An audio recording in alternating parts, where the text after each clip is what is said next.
After welding the pieces together, I did go ahead and radius this area right in here, right there, just for looks, just kind of radius them a little bit. Nothing excessive. It is a hand-built, one-of-a-kind cart, even though I'm building about 12 of them identical in construction. But you can see what I got here. This is all welded together as one piece. The tabs here will be for the handle. This is a solid piece.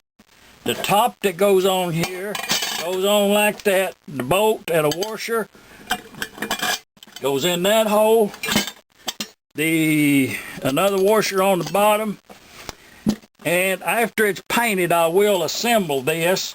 I do use a lock nut on the bottom, and after it's painted and I put it all together, then I will tighten that up, not to the excess, so that I'll have a free turning cart with no plate. It'll just be a nice free turning cart. So simple in its construction, very easy to build. The runners, whatever you choose, walnut, oak, whatever, will bolt on the two holes here. A long runner going down through yonder will bolt here, and whatever shape handle your woodworking skills can come into play here, and that will be the runner.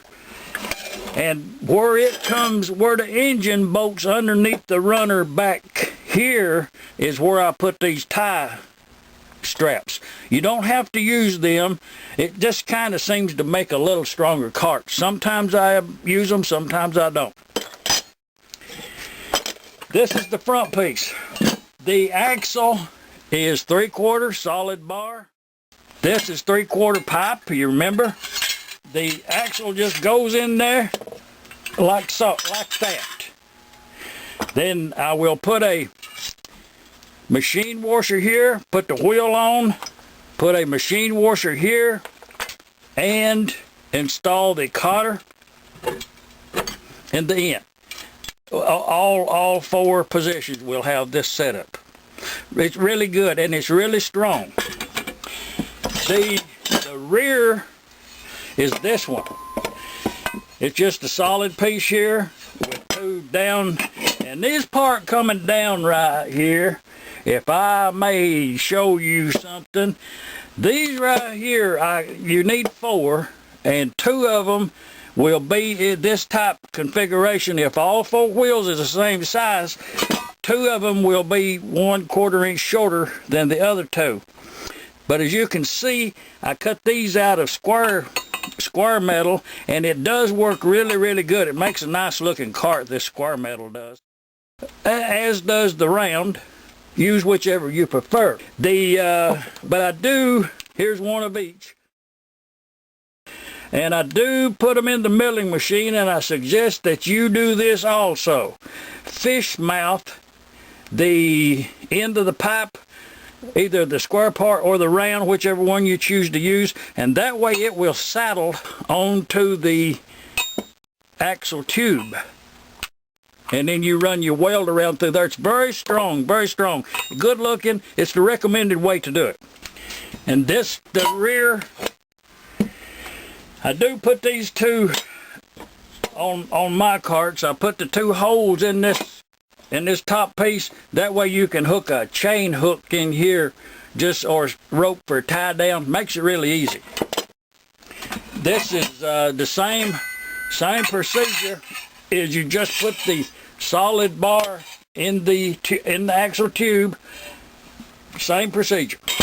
Works really good, and it's really strong also. The fixture that I've built to assemble these axles, and you don't have to have this. You can do it at one at a time. with a piece of just small angle iron or I-beam, whatever you have. A flat piece of flat plate works okay. But this one, I went on ahead and welded a short length of 1/4 inch by about 10 inches long by 1/4 inch thick. I just spot welded it on the back of this piece of it's 1/2 inch angle iron, 4 inches lips on it, 1/2 inch thick, and it's square angle. It's not round and corner, and it's the same thickness from one side to the other. It's a real good piece of angle iron. But anyway, I did go ahead and build this for a fixture, and the way I use this is to assemble these. I just put the piece of metal, line it up. This right here is true to the back of the jig. Just slide that back like that. I welded up 2 of these uprights. Just a flat piece of metal and 2 uprights, and they are identical. One of them go on one side, and one of them go on the other side. Just align it with the end of that metal. Slide it back to where it fits you there. You slide it back there to where it fits here and straight here, and lock her down. Do the same thing on the other side. Now at this point, see, this is loose. That's squared up to the fixture. Slide that down to where it makes there. Slide the other piece into where it comes here. Slide it back like that. Clamp it down very tight. This part here can be removed now, and you have a jig. I know you're going to ask us how come I did not spot weld these uprights into position where they was at. If I leave them where they will move like this, then I can build a cart of I can change the width, narrower or wider. But you see that right there that's in alignment with the jig. In order to position the pivot is I take a piece of short drill rod, put it in that hole, and when that goes right down in there, then everything is in alignment with the back there. Everything is in true, cannot move.